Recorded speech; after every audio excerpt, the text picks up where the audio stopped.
Hello, everyone. We are back again with another episode of our weekly podcast. We are the Football Tailgaters, and we go over hot topics in the NFL. As always, we have here our Jets fan, Yams, our unbiased NFL fan, Andy, and I'm the Cowboys fan in the group, Aaron. So let's go over today's topics.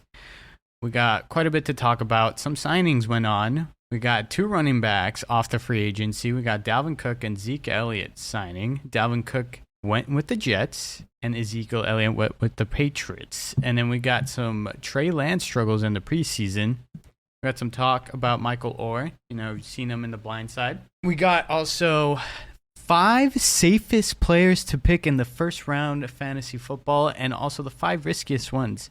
Let's go over the signings that happened pretty recently, with Dalvin Cook going off the board first with the Jets here. This is pretty big, and it's more of a sign of the Jets going all in. What are your thoughts on the Jets signing Dalvin Cook? Super Bowl bound. That's what I think. They're just building the team for the Super Bowl. But on a more serious note, the Jets just know they can't rely 100% workload on Breece Hall, so it was a much-needed signing for the Jets. Yeah, they're trying to do the same thing that the Rams did when they went to the Super Bowl, just get a whole bunch of weapons. Also with the Tampa Bay Buccaneers as well. Just load up on weapons and try to purchase that Super Bowl. That's exactly what the Jets are doing.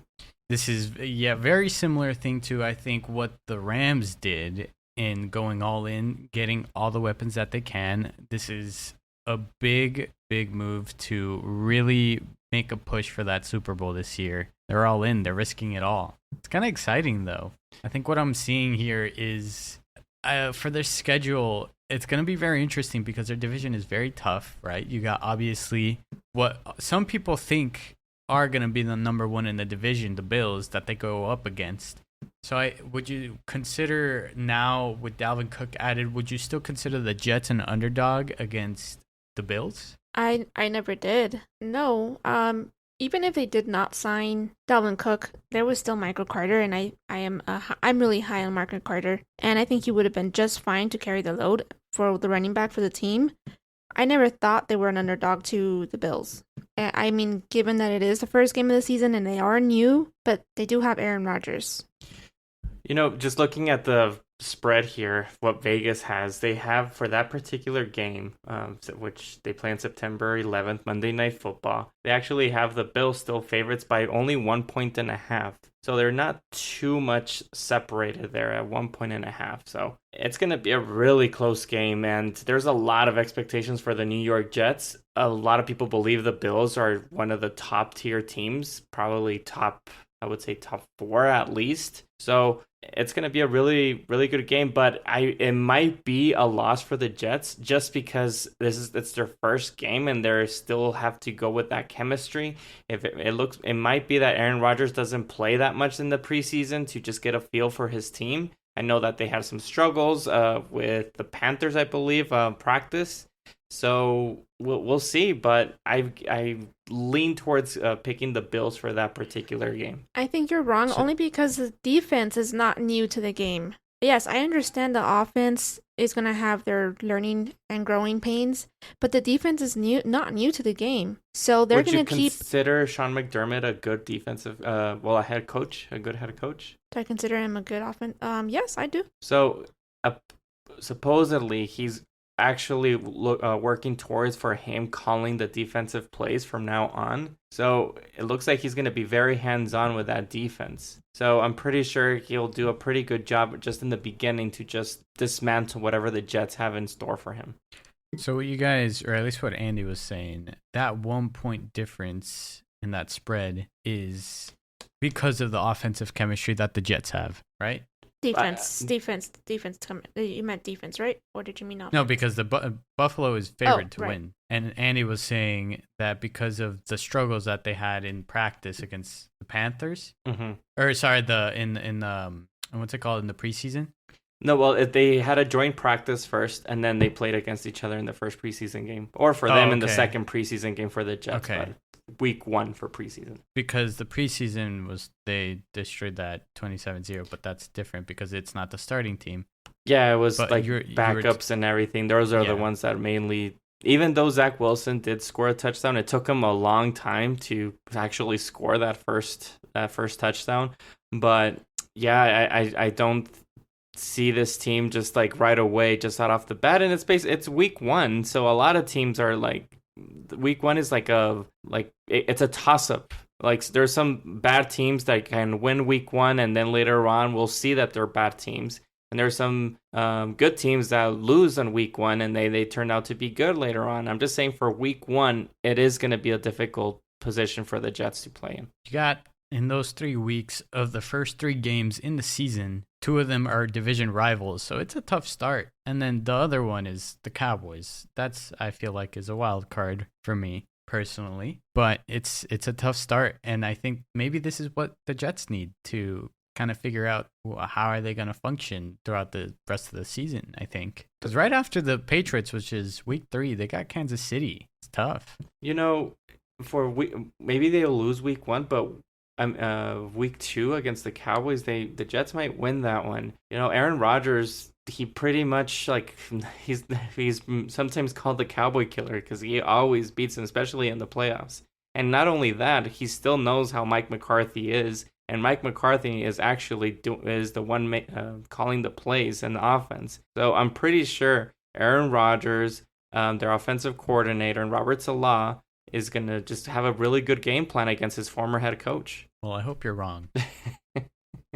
Let's move on with former Cowboy Zeke Elliott signing with the Patriots for a deal worth up to $6 million. This is 1 year. Zeke Elliott signs with the Patriots. What are your guys' thoughts on that? I still believe Ezekiel Elliott is a really good third down back to get that short yardage. If it's like 3rd and 2, 3rd and 1, he's a great back for that. Also on the goal line, I expect them for fantasy to still make some decent points. I mean, get them, I don't know, around the 7th to 9th round if you're looking for any fantasy advice. But I think that's what Bill Belichick does. He just gets value players that he doesn't have to pay too much. That's why they didn't get Dalvin Cook and they got Ezekiel Elliott. They just get value players, and that's what he does. That's a good move by them. It is a good move by the Pats, and this is going to be a good thing for Zeke. He's going to be added to the Patriots, and it's a team that we don't know what we're going to see, what they're going to be yet. And I think the main reason why Belichick grabbed him is because Zeke is a pure blocker, and he probably got him to block for Mac Jones. So in that aspect, I am a little jealous that they didn't pick up Zeke for the Jets, because I know the Jets' offensive line is faulty, but I think it's a good sign. Or I'm sorry, a good signing. So he's going to be obviously he's going to be sitting behind, I think, or it's going to be an alternating type of thing where they put Stevenson and Elliott. And this might just be a Jamal Williams type of season for Elliott with regarding of Williams, what he did last season. He's going to get, I think, a lot of 2-yard touchdowns. It's going to be short yardage. They're going to use him a lot in the goal line, I think. And Bill Belichick, if he's still who we think he is, he'll use him wisely. And this is a great pickup for them. And it will solidify the offense a little bit more. But we can't forget about the struggles they're having with the quarterback position, which is something to keep an eye on throughout this season, especially right now in the preseason. Well, did you see their quarterback from Louisville? He's undrafted. He played really well. I mean, if Mac Jones struggles during the season, I wouldn't be surprised if Bill Belichick just pulls the trigger, especially because he wants to win and be very competitive, to see what this kid's got from Louisville. Yeah. There is rumors that Bill O'Brien and Belichick do like that kid a lot. We got to see him first be quarterback number 2, so I don't know if he's going to beat out Bailey Zappi yet. I don't know what's... If he continues what he showed in week 1, then I'm sure he will, for sure. And it seems like when he scored and he was doing all his plays, the team really likes him a lot. So it is going to be very interesting what Bill Belichick is going to do this season. And I don't know, what are your thoughts, Aaron, that Ezekiel Elliott, he's actually going to play the Cowboys, I believe, in the first weekend of October. It's okay. We got our new lineman that's going to stuff him up. There's no worries about that. He knows that the defensive line, he practiced against them for so many years. Smith well, Mozzie is going to make him he's a rookie. Huh? He's a rookie. Yeah, but he's going to stuff him up. Because you know what that guy says? He says he doesn't like football. He likes to hit people. Don't a lot of these football players say the same thing? We're like longest yard It's gonna football. be. I mean, it's gonna be. It makes it more interesting to me. Yeah. And since it's every 4 years, how crazy it is that he just happens to be there on the same year that they play each other. So yeah, that's something to watch for sure. Obviously, I don't think he's gonna have an insane performance. At least I don't think. Knock on wood. I believe they play in Dallas too. Yeah, so they do have that home field advantage, even though sometimes I feel like that's non-existent for the Cowboys. So very true, very true. But what Bill Belichick's gonna do with Zeke, I'm sure that he is gonna have a lot of game plan for him, and it all depends if Zeke actually continues, like his health he doesn't get injured, because that's the issue that he's been having. His knee has just lingered on for many years, and that's why the Cowboys moved on from him. It's because of his knee. If not, I'm sure that he would be a really proactive running back. But just like I mean, we've all seen it in the news that these running backs have an expiration date of when they turn 28. And how old is Ezekiel Elliot? 28 years old. He's 27, isn't he? No, he's 28, I believe. He's 27. You want to check? I'm checking. He's 28 years old. Yeah, it's like I said. Did he just turn 28? Probably, but July 22nd. Yeah, well, okay. he's still 28. Maybe there's still some time left, like milk. You know, you get it expires. It says it expires on such date, but like it can go on for a few days, right? It'll be fine, maybe. I don't know. We have to see. I have more confidence in Dalvin Cook. You know, sometimes you got that surprise in that milk that you're like, it's good. It's just only been like 3-4 days, and then you taste it and you're like, oh, you start vomiting. So it could be that for the Patriots. It's a gamble. It's gonna be a gamble. Either way, good for him. He finally found a team. Now how he performs, I don't know. It's just interesting how these Dalvin Cook and Ezekiel Elliot, because of what's going on with the running back market, they signed for 1 year, both of them. So they're going to get some good cash, and then, okay, I'm a free agent. And so they're going to play really hard if they want to continue playing in the NFL, trying to show what they're worth so they can be signed, get an extension with the same team or move on. Oh, yeah. And then you got Josh Jacobs. He's on a franchise tag. He might be out the door by the end of the season. Man, what do you do with him if you're in fantasy? Because he's still holding out. Yeah, he's a risk for sure. He's a risk. Yeah, he's a good gamble for sure. Yeah. I'd be very nervous. If I was in a fantasy league, I would try to push that fantasy draft date as much as I can to know if he's actually going to be playing. And then, not only that, it's still a risk, because if he doesn't get his payment, he's going to be very, very protective of himself and not try to get injured. Yeah. He can actually say, you know what, I feel a little tightness in my quad or a little hamstring issue. I mean, what are you going to say? You're a liar if you're the team? And he's just not going to play as hard to get those yards. And I'm sure there's going to be a team out there that's going to be paying him a 1-year contract just so he can ball out for that other team. But it is a risk for Josh Jacobs, even though he's a very dynamic running back for fantasy. Yeah, it's something to keep an eye on for sure. So I want to talk about in that NFC West division with the San Francisco 49ers. There's a lot of eyes on the whole situation with Trey Lance struggling in the preseason. So they went against the Las Vegas Raiders. 34-7 was the final score. And Trey Lance had 4 drives. And 3 of those drives went 3 and out. He did end up with a touchdown. He went 10 and 15, and 112 yards. His rating was 111. But if you watch, he struggled. And obviously, I just told you, 3 of those series, 3 of the 4 went 3 and out. So what do you guys say of Trey Lance's struggles in the preseason? Should the 49ers move on? What should they do with him? He did struggle in that game. And I don't know. I think the 49ers are running out of excuses to try to work this project on Trey Lance. I think it's time to move on. They should just consider their losses. They already have Purdy, and they should just ride with that project instead. And yeah, I know you gave up 3 picks for Trey Lance, but oh well, things sometimes don't work out. I wouldn't move on just yet. It's still a project. Purdy had 1 good year. Let's see if Purdy can continue that role. You're not going to just dismiss a quarterback that you gave a lot for just to just because you believe for 1 year that Purdy can continue on with what of his success that he had last season. You got Sam Darnold. I mean, that was smart just to get some insurance in case Purdy does go down. We saw what Darnold did. He played pretty well with that team. I'm sure any capable quarterback can play in that offensive system. It's just that with Trey Lance, he's just been having some struggles. Maybe if he goes to another team, he'll have a better success. It's just in this particular system, maybe it doesn't work for him. From what I was watching and saw, apparently he was behind the second string O-line. And I think that plays a factor into how he had this performance.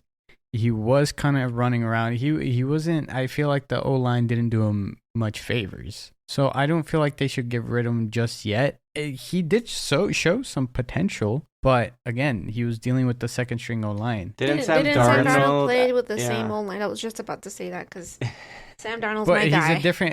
he's a different kind of player. You call different kind of plays for the type of quarterback that you have under center. Well, that's True. actually something I saw. I think we talked about it a little bit. Something on Twitter where Shanahan is calling certain plays for Trey Lance to kind of sabotage how he plays so that he can, I guess, shut up the front office from, ending this project and just rolling with Purdy. That's what I read on Twitter. I don't know if it's true. Yeah, I saw that too. Yeah. I saw that too. It was a claim. Mm-hmm. I think it's a conspiracy theory. I'm sure that they would like for Trey Lance to work. What is he in his third season? Yeah. Yeah. So they still have 2 more years after this season to continue with this project. They gave so much up, so I wouldn't give up on him just yet. But it could come to it. I mean, we're seeing the similar type of situation with the New York Jets with Zach Wilson. Oh, yeah. No. Yeah, he has been struggling for the last 2 years horribly. But Wilson's been at least playing. Trey Lance hasn't played in the games. Okay, so comparing those 2 quarterbacks, I guess since you have more of of a sample size with Zach Wilson, would you move off from Zach Wilson then? No, because now you brought in a mentor to go ahead and help Zach Wilson. But what I'm trying to say is mentors over here with Sam Darnold. Come on. Well, I'm so just saying. Sam Darnold is not on his third team. Purdy, who was the last pick in the draft, there's no one mentoring this guy.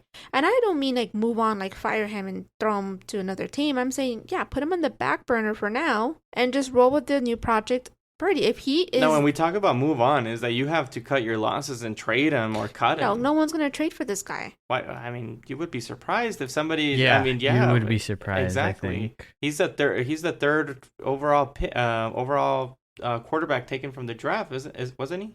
Yes, but so, he hasn't seen the field. He's injured. I know, but I'm sure some coaches out there say, like, I can play him. I can work with him, of course. Are you sure? Because there's people out there that talk that he's not very good. He was seen at the strip club after. He's just, the stuff around him and the things that are going around him about this guy is just not good information. I think those are just extra things, to just put more negative into his name. But I'm sure that there's some coaches that would get him for cheap, just like a Bill Belichick. I'll get some value off of him. I can see that. I'm not going to give you a lot, 49ers, for this trade, but maybe they're going to have to cut him and then he'll sign with whoever he wants. I mean, it could be. Regarding right now, how it stands, it's not looking really good. Right. I don't think, would the 49ers really ask for a first round pick? I really don't know. It's like Sam Darnold with the second round if they're lucky.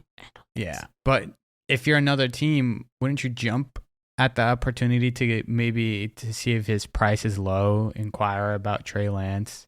Depending on how it's looking for them, at least. Well, the ones that come to my head is Sam Darnold. He was picked really high up, and they traded him to the Panthers for a second-round pick. Also, the Patriots traded Jimmy Garoppolo. He wasn't a first round, but they got a second-round pick for him as well. What did Derek Carr? They didn't They trade just him. cut him, right? Yeah, they just cut him. Never mind. Yeah. Well, those two are the quarterbacks that come to my mind, but I don't think I would give a second round. No, because you need at least something to look, this guy is worth a second round pick. What is he worth at this moment in time? I would say a third rounder. I would say a third round pick because there is some potential there that maybe you can work with him. I could probably sacrifice a third round pick. I don't know. My problem with him is his injuries. Yeah, that's he's been why injured almost every single season, or every season actually. Mm-hmm. Yeah, he has. Oh, poor guy. But I hope it works out for him, but I don't know if it's going to be with the 49ers. Purdy did really well this season. Let's see if that success continues to go, but we'll see. Let me mention something. The one touchdown that he had, it was picked off. And it landed on accident on the other player. Yeah, for sure. It was just bad. He just played bad. I just don't see it happening. I don't know. Not even a 3rd round pick. Okay, what round pick then? 4? I don't know. Come on, you just go one lower. I don't know. Just cut him and then I'll get him for cheap. No. I don't know. What about you, Aaron? What would you get for him? I would definitely give a 2nd round. Really? I think he could probably be worth a 2nd round. I don't think probably. So. I think that's injuries. The highest. No, his injuries is too much. Well, that's also the 49ers luck we got there. Yeah, I mean, for sure. But when you're drafting in the NFL draft, usually your 1st and 2nd round picks are for sure going to be starters for the following season. So when you're going to give a 2nd round, you're giving up a starter for the following season. Yep. It also depends who's giving up that 2nd round. Some people don't value their 2nd round. Some teams don't value their 2nd rounds as much as others. Maybe you're a contender, but you want to consider your future position at your quarterback position. That 2nd round is not going to be as valuable because you're one of the last ones to pick. Yeah, it could be. I think I can see that. I feel like in that case, that would make a lot of sense. If you're someone like the Raiders or the Falcons, I think a 3rd round is pretty solid, and that's probably the highest you would go because your picks are very valuable because you're going to be on the low end in the draft, and there's going to be high value with those picks. So I think for a 3rd rounder, if you're rebuilding, but for what do you mean those two round. are not going to be a low round? I can see.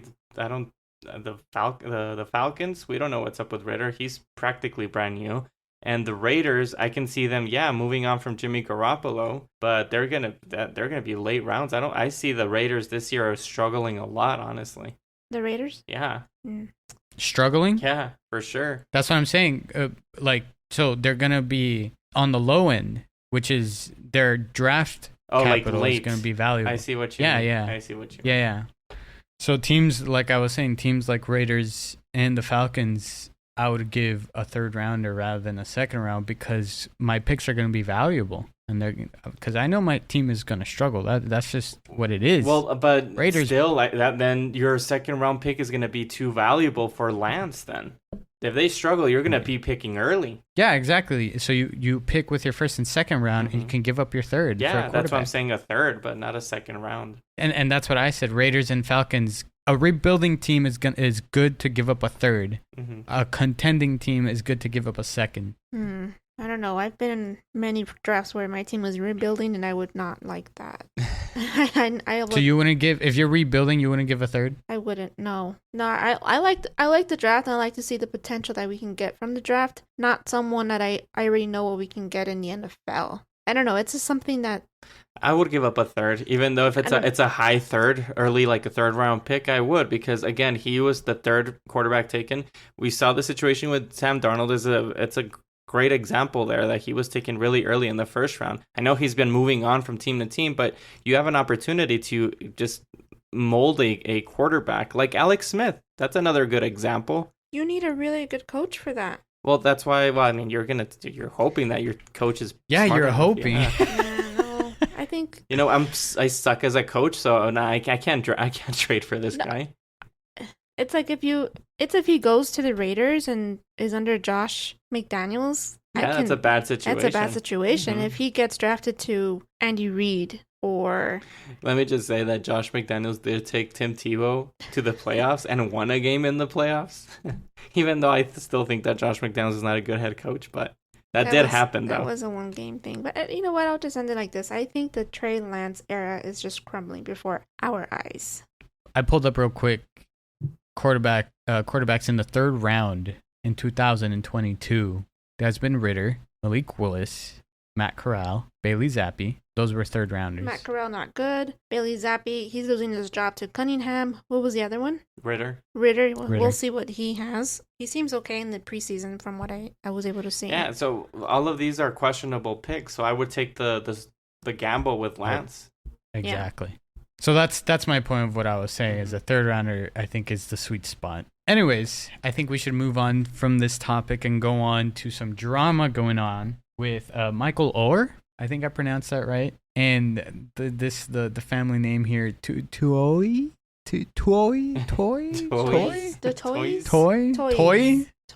There's a lawsuit. So Michael Oher's lawsuit against the Toy family, right? There's that whole thing going on. The whole movie with The Blind Side based on that whole situation. So Michael is blaming that family for manipulating him for to have control over like his career and stuff like that. What are you guys' thoughts on that?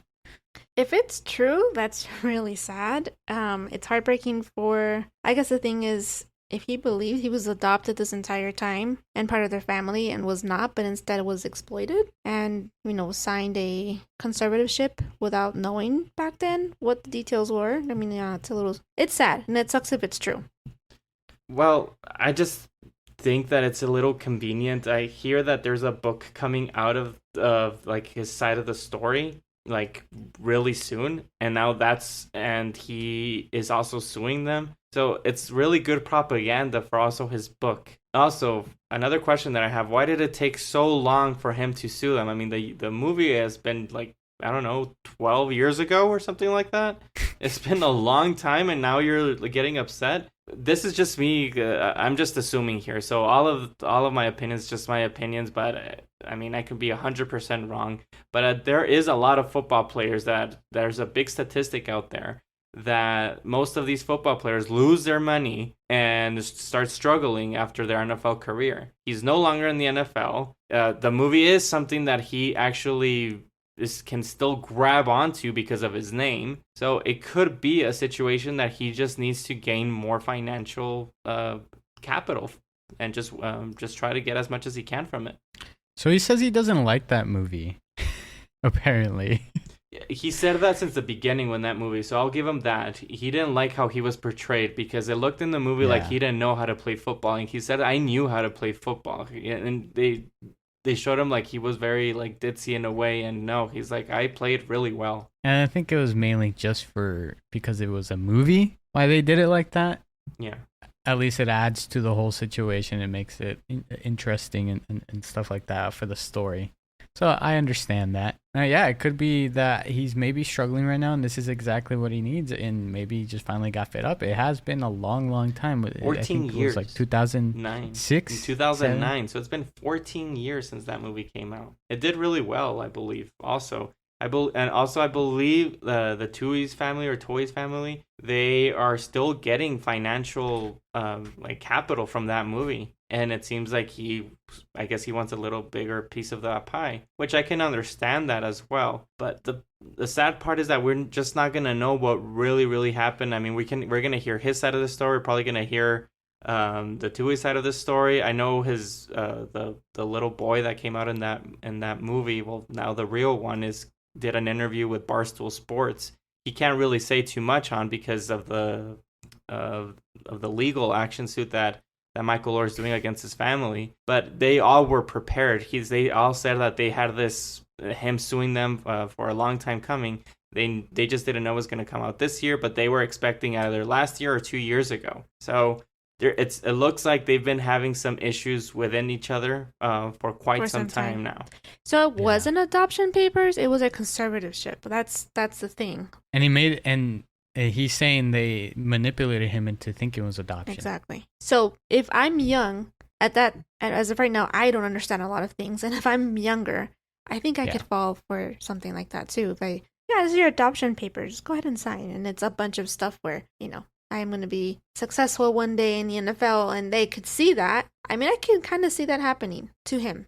Because he didn't have somebody like an advisor, like, hey, just be careful here, or what's going on here. He was just a kid. I completely understand his point of view, but I can also look at the other family's point of view. Let's say that they did it in the wrong ways. Let's just think that they didn't go through all their hearts of grabbing this poor kid because he was struggling, and they just saw some money signs on him and say, you know what, we can do something. in spite of all of that, it seems like he did have like a good life. I mean, these people look like they have some connections with the school that he got him into, that high school. I mean, I'm just going based on the book and the movie, right? So they had some connections. He was getting supposedly bad grades in that school. Who knows if that's true or not? Who knows if that's true? But they got him in there. They got some connection. I do believe that they have some good connections there. They also had connections with the college that he went to, Ole Miss as well, because the family is like a big, they're donators for that school. So they also have, even though he was a good football player in high school and he was going to go to a college, I mean, they still had a good connection for maybe, I don't know, a scholarship, a full ride, or, I mean, he got drafted for the NFL in the first round, I believe, as well, for the Baltimore Ravens. So, and he went to the Super Bowl. And he went to the Super Bowl and he has a ring. So his life went pretty well. I don't know what happened with the financial situation, but if you can think of it like as a business transaction. If he was struggling in a bad neighborhood or doesn't have any money or whatever, it's like, okay, well, kid, you're going to come to our house. You're going to have food. You're going to have your own bedroom, your own bed. But that's the thing. So, yeah, okay, that all good sounds, education. Yeah, but what if he, at the time, a business transaction he signed that was very lopsided to one side and not on his side? Maybe it wasn't 50-50. Maybe it was, 75-25, and he put all the work. And now, as a grown man, he's been wanting to sue them for such a long time and just kept putting it off. I think that's what's interesting about this lawsuit is what we're going to find out some interesting notes that is going to reveal from both sides, I think. Yeah, the conservative contract. Yeah, we don't know what happened behind closed doors in that house. I don't know if they were bad with him or they actually just shunned them away a bit. We don't know what really happened behind those closed doors. Maybe it was horrible. We don't know. No, the problem is it was not an adoption paper. Yeah, it was a concern. But wasn't that the situation with the movie as well? That the NCAA were like trying to interview him and trying to find out why this family like adopted him and try to push him to go to Ole Miss, to go to Ole Miss and all of that, right? So it's like coming back in a certain way. In some ways, right? Yeah. But he got his money from the NFL. Okay, the Tuohys, they got some money maybe from helping him from the book and the movie and everything as well. I don't know. Supposedly that family's really well off. So this was one percenters. Yeah, probably 1%ers more earning. I believe to be a 1%, you have to earn more than 400,000. So I'm pretty sure they earn way more than that. I just believe like it was a business transaction, and I do feel just it's a little fishy that it took 14 years, and he already left NFL like quite some time ago to bring up this lawsuit and the book. Conveniently, a book? Obviously, really? Yeah, it's obviously, I think it's a marketing purpose too, that, hey, you know what? They screwed me. I'm going to wait for my book to be done, and then I'm going to sue them, so it's more news, more media, TikTok. And yeah, of course. Makes more sense. Yeah, it makes sense, of course. There's 3 books. There's from Michael Oher. 3 books. Yeah, in 2011, it's called I Beat the Odds. In 2018, it's called Blindsided, which... Which is the movie? Which is the movie. But the blind that he wrote? Blindsided. Yeah. And now in 2023, the book is called When Your Back's Against the Wall. Okay, so he was probably forced to write all those books. I mean, about he's his trying life. to get us, in his it contract. might be just, and I'm sure that, we don't just think like it's just him. He has lawyers, he has financial advisors to tell in his ear what to do and how to make more money. It's the exact same thing with these celebrities that fall into these conservatorships. They have to keep working. And that's what's going on with Michael Oher. He has to keep working. He has to keep writing about his life. Maybe this is part of his contract, this next book. We don't know. We'll find out. Very interesting stuff, I think. We'll see, since it just kind of started. Yeah. Let's move on a lighter note and go over some fantasy talk, guys. Let's go over our 5 safest players to pick in the first round for fantasy football. Perfect. Fantasy football. I know a lot of listeners out there are probably already have drafted their fantasy team, or they're pretty close. I always try to get it as close as possible to the beginning of the season, just because of injuries or new signings, as we saw that Dalvin Cook got signed, then Ezekiel Elliot. It's just to be a little bit more prepared. But just even though there's players projected to go in the first round, there's always a risk to each player, particularly to that there might be a situation like if it's a wide receiver, their quarterback is not that good, and it's still a question mark, even though they do bring good numbers. But here's five players that your chances are pretty high that they're going to keep having really steady high points throughout the season, and this is just by analytics. Number 1 is Christian McCaffrey. He as long as he doesn't get injured, he's always going to bring good points to you every single week, most of the time, like 95% of the time. Christian McCaffrey, he's projected to go number 1. Number 2 is Justin Jefferson. He has Kirk Cousins. Even though he's not the best quarterback, but he actually slings that ball constantly with him, and he is actually projected to go first overall as well in many leagues as well. So he's been, since he started the league, he's been very consistent every single game. Third, I have Jamar Chase. Even though he did get injured last year, he still has a really great quarterback in Joe Burrow, and every time that he plays with him, he always provides really good points. So I don't mind anybody taking him in the top 5. Saquon Barkley. This is another running back. The offense of the New York Giants runs through this guy. So he's going to get really big time points in fantasy. And last year, it was just an example of how good he can be. The year prior to that, he had his, he just came off of an ACL. So it took a little time for him, but we know how good this guy can be. And Saquon Barkley is a safe player. And last but not least is Nick Chubb. Nick Chubb, even though there is some people that don't take him like in the beginning of the first round, sometimes he's taken in the second round. Every single year, this running back always provides. I believe you guys can agree with me that Nick Chubb, every single season, every single game, he's always a really good dynamic player that gets you really high points. So those are the top 5 safest players for me. Yeah, I would agree with that. I'm surprised you put Christian McCaffrey first, though. I would put Justin Jefferson just because Christian McCaffrey has kind of injury history that kind of sets him aside. But I agree with your list. Those are solid, safe picks. Yeah, I think I would put Justin Jefferson 1 as well. But from the others, I don't know. I mean, it's definitely going to be a lot more wide receiver this year. And for running backs, there's not many that you can trust at this point. Well, for example, Eckler. A lot of people are putting Eckler like a top 3, top 4 pick in the draft. But if you notice last year, he got really good points, and because either Mike Williams was out or Allen was out, and they're the top wide receivers for the Chargers. So once those two are healthy, his numbers do go down. So you're just expecting for one of those two to go down, one to have some injuries, because Mike Williams and Allen are injury prone. I don't agree with that, because now they have Kellen Moore, and I think Kellen Moore is going to really work him into the offense and throwing him the ball more often. Ooh. So I think he should remain a high pick. I know he's 28, and he's at the time where most NFLs move on from the running backs, but Kellen Moore now is in that team, and I feel like he should be where he should be. No, I agree. He's a first round pick. Second. First round pick. Okay. But the thing is that it's still not as safe as the other guys that I'm talking about because of that situation. Yeah, Kellen Moore is there. I do agree that he is really good in the passing game. I mean, he had the Cowboys as a top offense for many years, and I'm sure that's going to happen the same thing with the Chargers. The only thing is that based on the sample size that I've had for the prior years, is that situation. We've seen teams that just, even though they change coaches and coordinators, they kind of have the same issues for some odd reason. So True. We'll see what happens this season. Derrick Henry or Austin Eckler? Austin Eckler.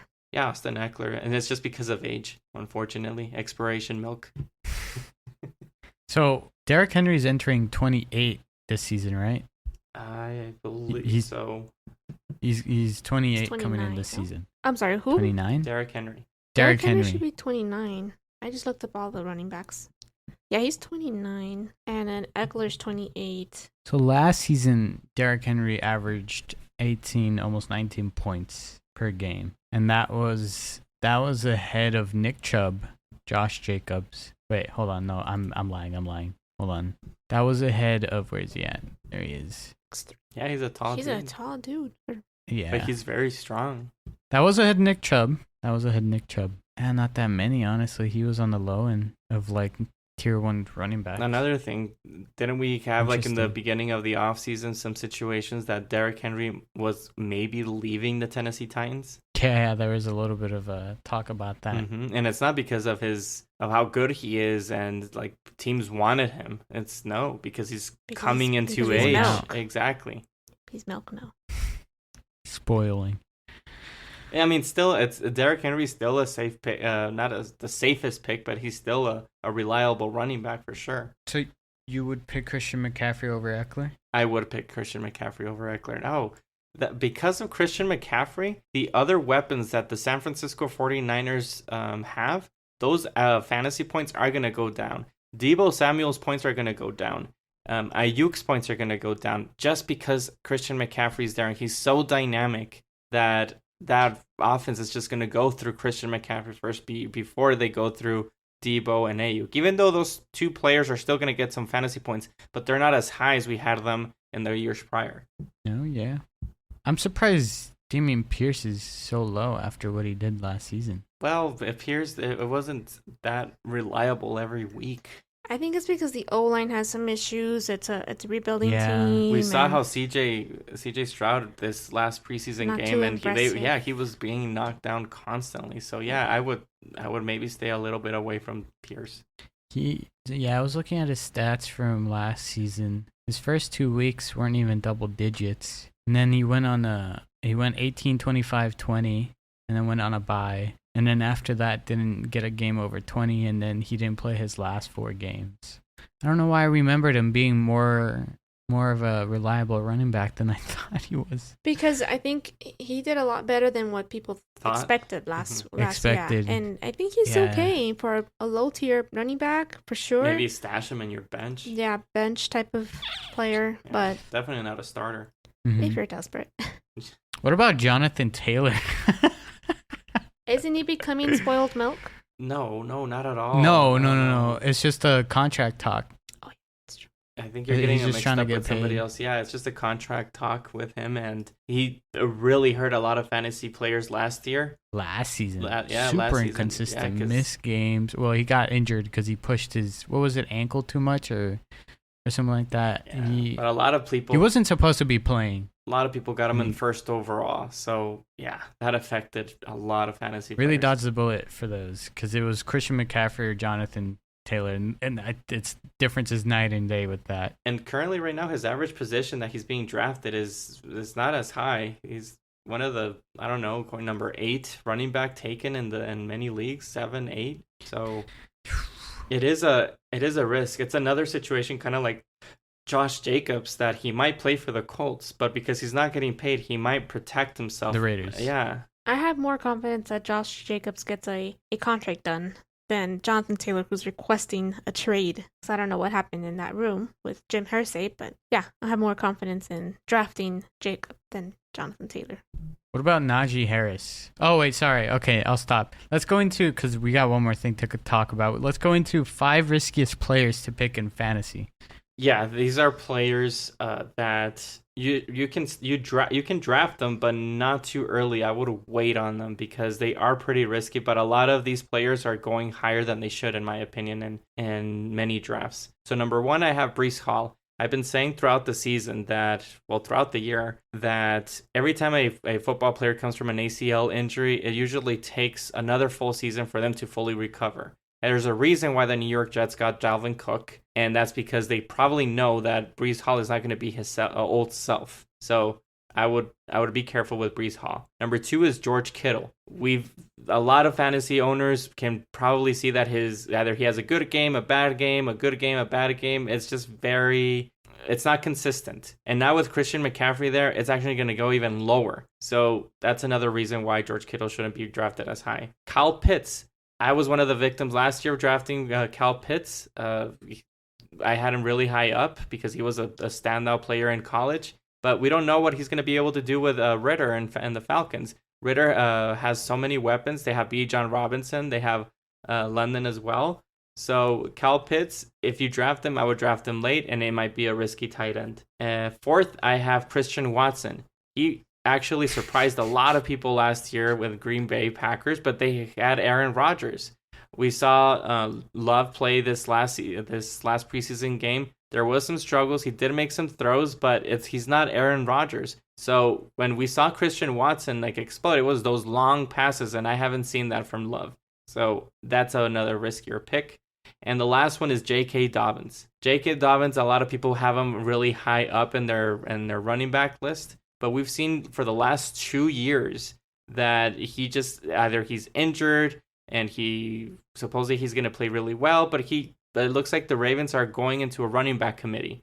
They have so many running backs there. I believe they have Gus Edwards, Justice Hill, and they got Melvin Gordon the offseason. So that's going to be a running back committee. I would stay away from running backs from the Baltimore Ravens. What do you think of the Detroit situation with Jahmyr Gibbs and David Montgomery? Who would you draft first? Oh, Jahmyr Gibbs. He's going to be the starter. But I also would get Montgomery as well. We also what Jamal Williams did last year for them as the second running back. And I think it's going to be this exact same thing with Montgomery. So definitely get Montgomery. I would get Montgomery ahead of J.K. Dobbins. So to what I was going to say is it's more of a necessity to get your handcuff running back. So you get Jahmyr Gibbs and you try to shoot for Montgomery, but I think it's going to be kind of hard to do it this year because of how sparse the running backs are going down the list. But I think it's even more valuable to get your backup running back being on the same team, at least when it comes to trying to get your first or second running back to try and get the same get basically the one that's supposed to be right behind the second string running back is what I was trying to say. Yeah. For sure. You want to get the one that's more injury prone. Yeah. Handcuffed too. So exactly. I believe we saw a great example with the Chicago Bears game. I believe Herbert, he did really well. He actually scored a really long touchdown. And another running back that I would look into is the second running back for the Carolina Panthers. I know Sanders just got there from Hubbard. I know Sanders just got there from the Philadelphia Eagles. Even though we have Sanders had many really good points in the Philadelphia Eagles, but Chuba Hubbard, he's going to be helping a lot that backfield. Miles Sanders has a lingering injury from for the last few weeks and throughout the training camp. So Hubbard would be another guy I would pick. Do you think it's possible to grab Breece Hall and Cook in the same team? Like you're trying to grab both of them? You think Dalvin Cook and Breece Hall? Yeah. I don't know. It's gonna be crazy.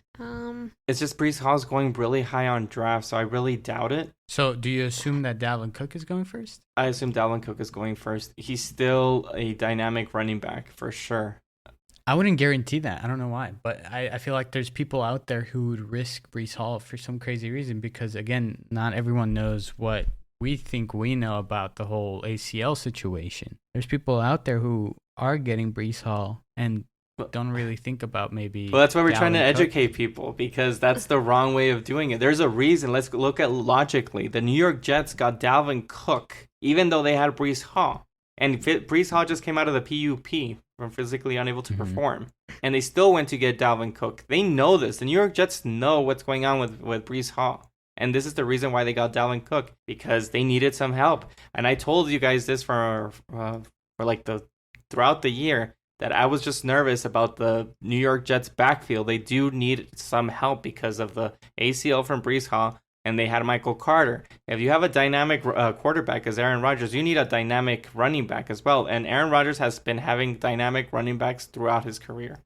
Yeah, Breece Hall is still being drafted pretty early in fantasy. And though I think it's a good choice because I think later in the season, that's when we'll start seeing Breece Hall, like a true Breece Hall comeback. But I think early on in this season, we're not going to see the points that we saw where we were so used to last year.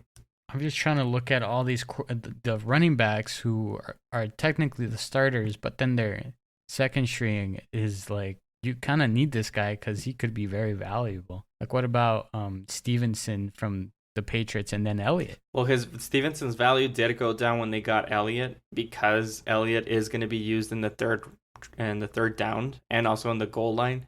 So that's when a lot of your points come from. That's why Jamal Williams from the Detroit Lions was a stud in fantasy last year. So that's going to be taking some effect on it. So I would try to get, I mean, in a perfect world, you try to get those running backs that are consistent, giving you high points.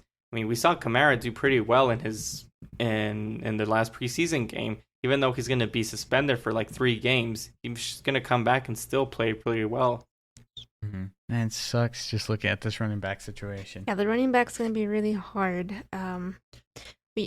James Conner is also very injury prone, so you want to get the backup for that. I don't know. Well, just for your fantasy, just stack your wide receivers and stack your running backs, because those are the ones that give you the most points, and draft a quarterback later. I think we're going to see bigger flaws of people drafting quarterbacks too early.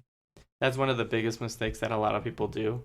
I mean, if you get Hurts, Patrick Mahomes, Josh Allen, then, I mean, yeah, you're going to get some good points. But if you get a quarterback that gets you steady 15, 16, 17, 18 points, then you did pretty well. You just may have to make sure that you're hitting those running backs and wide receivers. Good stuff. Well, I'm good on that about the whole fantasy thing. I think I agree with both of your lists on the safest and riskiest players. You guys have anything else to say? No, just one week down of preseason. We'll see what happens in this week 2 of preseason. I'm excited about that. Team will just get as much data and information for your fantasy, and just push your fantasy as much as you can till the start of the season. Yep.